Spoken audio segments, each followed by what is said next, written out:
It's week 15. We're just 2 days away from May 1st. This will mark the 50th anniversary of the beginning of the events that led to the Kent State shootings on May 4th, which will be the upcoming Monday when I'm recording this.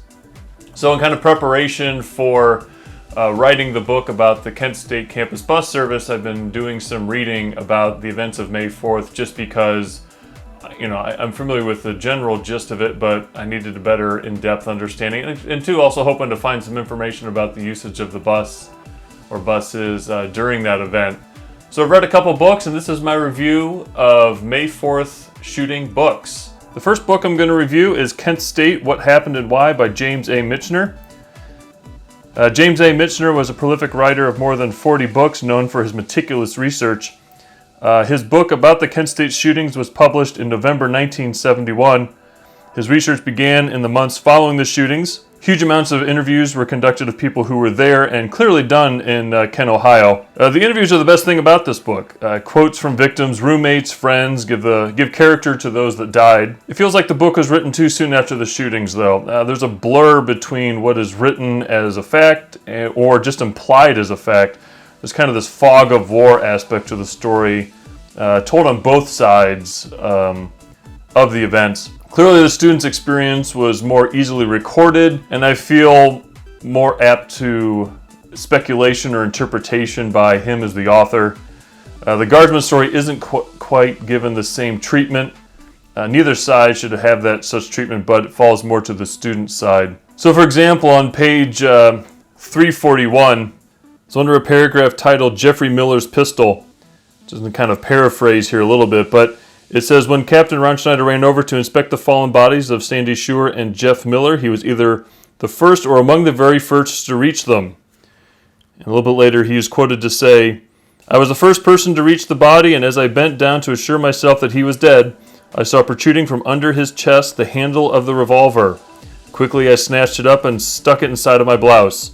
Snyder did not disclose his knowledge of Miller's revolver for about 2 months. Why? He does not say. This story has never before been published, and when Jeff's close friends were told of it, they exploded. They simply would not listen and became profane if anyone tried sensibly to discuss the possibility that Jeff might have been carrying a gun that day or threatening the guard with it if he did have one. And doing research, or I guess further research on my own about the fact that this guardsman was quoted as saying that he had a gun on the slain Jeff Miller. It's not mentioned in any later interview that he ever offered. In fact, Special Collections at Kent State has oral histories, and it includes this same gentleman, and even in that, he never talks about this gun. So this is just kind of an example of what this book kind of suffers from. It was written so closely to the actual events. The interviews that he conducted appeared to have started later in 1970, so just a few months after the shootings took place, and then obviously it was then published a year later. It's a little bit too close to it in that there wasn't given enough time to figure out what was true or not true. So I mean, I'm not saying that this quote isn't true, but it was pretty clear that it wasn't the quote, what he was talking about wasn't true. The fact that there was a gun on the slain Jeffrey Miller. So it should have been labeled as such, that that this guardsman lied and said that he'd found a gun. It's almost a way to justify the actions that had just happened. Anyway, so the book has some validity to it. With I think some of the interviews, of the individuals really are outstanding. So this book should be read as it is a reflection of the time immediately following the shootings. The best thing about are the quotes and stories shared by those recorded right after the shootings. There are times where rumor or unsubstantiated stories aren't clearly stated as being incorrect or lies. This could lead the reader's understanding of the events to be wrong or at least confused. The title of this book implies the pages will answer the question of, quote, what happened and why? I don't think that will ever be known, let alone 12 months after the event. I don't necessarily think Michener would be the one to really find that answer anyway. So I recommend reading this book, but perhaps not make it the first one on the subject. So the next book is The Killings at Kent State, How Murder Went Unpunished by I.F. Stone. So I.F. Stone was a progressive American investigative journalist. He's been described as an old school reporter who dug through public records for facts, figures, data, and quotations. He was an outspoken left-wing reporter. So his book also was printed shortly after May 4 shootings and came out December 1970. It suffers from the same thing as Michener's book. It was published too soon after the shooting, being his even sooner, only 6 months after. So Richard Nixon created the Presidential Commission on Campus Unrest in June 1970 in response to disruptions on campuses across the nation, specifically the National Student Strike as well as the shootings at Kent. The chairman of this commission was Pennsylvania Governor William Scranton. As a result, was called the Scranton Commission, and their findings was then referred to as the Scranton Report. So I.F. Stone's writings follow the release of the Scranton Report in September 1970 and speak to the findings that while the shootings were unjustified, no penalty fell to any of those parties. The only arrest would be students during the events of that weekend, while nothing happened to the shooters. It felt like an injustice, and this book is him spelling that out. There's a lot of feeling in this book. There isn't as much point-counterpoint that would benefit a rebuttal of the Scranton Report. Again, it came out too soon after the report and could have benefited from some time passing. The best thing about the book is the inclusion of an Akron Beacon Journal special report on the events of the shooting. Originally published by the newspaper on May 24th, it does a great job of laying out the course of the events that took place over the weekend in May that culminated in the shootings. Even though it's published 3 weeks after the shootings, the report stands up to the test of time. It's much clearer telling of the story than that was what was told in the Michener book. So I recommend this book as a counter to the Michener book. I.F. Stone's book is in reaction to the Scranton Report, not necessarily the May 4th shootings directly. While I feel he should have spent more time laying out the facts and figures his style of reporting was known for, it's an interesting read and it helps understand the emotion of the time following the shootings. So this is 67 Shots, Kent State and the End of American Innocence by Howard Means. So this is a modern book of the shootings published in 2016, 46 years after the event. This book benefited from what the previous two did not, and that's the passage of time. While some things have been known from day one, a modern book has helped shed some new light on the topic. For example, modern forensic specialists and their equipment were able to examine an audio tape of the shootings and extract 3 captured phrases spoken right before the shootings began. There was "all right, prepared to fire." Someone stated "get down," and finally they pulled out of it "guard fire." So while there's been earlier investigation into the audio tapes, it took time to have any clarity. While it leaves open the discussion of who said it, a guardsman or a student, it establishes that those words were said and in the confusion of the moment could have started the events that followed. So this book does a great job of telling the story of that weekend, but also benefits from the access to all of the resources that have been captured in the decades since.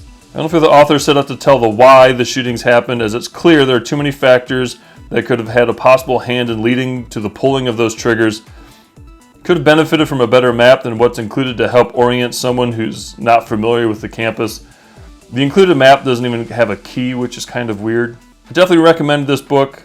Of those I've read, it's probably the best one for learning about the shootings and getting a picture of all the factors and events that culminated in the shootings. There's no answer to the question of why this happened, but it does show how complicated the topic can be. Having a modern view of the story has brought some new facts that I hadn't gathered in other previous readings of other books.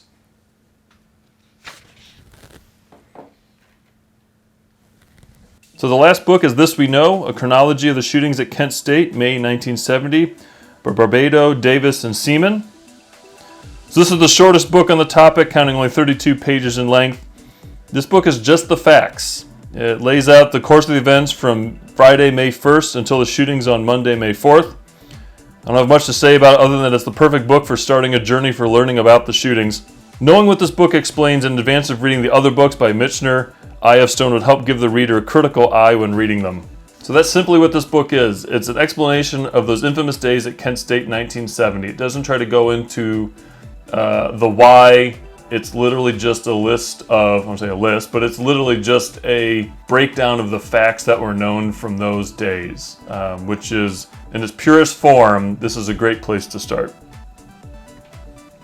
So my recommendation, I basically recommend all of these books. I think they all have kind of their place for why they are a good thing to read when trying to understand this event. So, but I would recommend an order and to read them. So the order of the books to read, I would start with this one, This We Know, just to learn the basics of the event, the days, the places, the names, and the order in which stuff happened.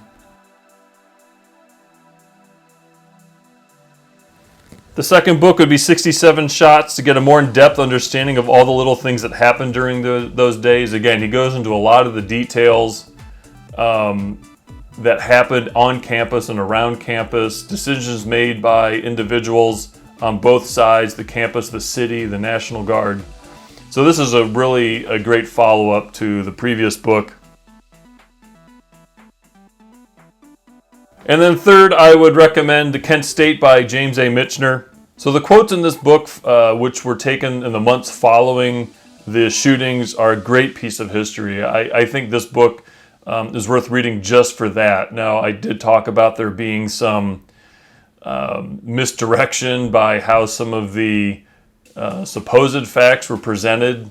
But again, if you had read the other books, you'd have a better understanding of what you could dismiss as being speculation or just wrong with it. But anyway, just read this one for kind of the personal touch, the individuals, what they were saying at the time. And then the last book would be The Killings at Kent State by I.F. Stone. It's got a good insight into the feelings after the release of the Scranton Report. The Scranton Report was not well received by those that were on the side of the Kent State students. And it's just really interesting to see how he kind of reacts to that. Again, there's not a lot of facts per se. He's not really adding anything to the shootings. This is really just kind of a reaction to the Scranton Report.